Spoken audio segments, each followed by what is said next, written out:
So far, no nuclear tests on the Day of the Sun, North Korea's most important holiday, but you have seen a show of force of a very different kind. You can see North Korean citizens are out here right now.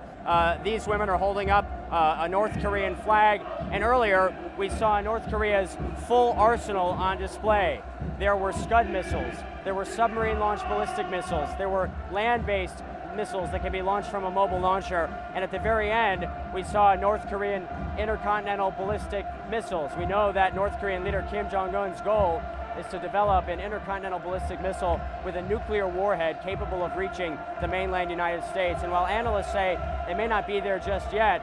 parades like this are certainly evidence that they continue to make progress,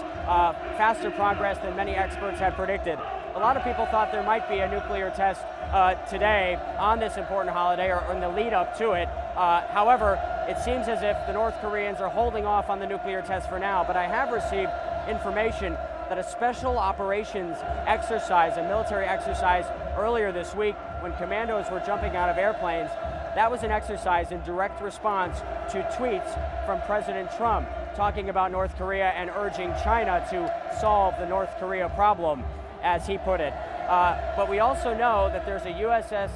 Carl Vinson carrier strike group, 60 planes, submarines equipped with nuclear missiles, and a 97,000-ton aircraft carrier, all designed to send a message of deterrence to the North Koreans, telling them not to engage in provocative behavior, such as another missile launch or a nuclear test. But the atmosphere out here, as the North Koreans would put it, is a single-hearted determination to fight against the United States, because their country has told them all of their lives that they are under the imminent threat of invasion. And so you have a lot of these civilians out here, perhaps not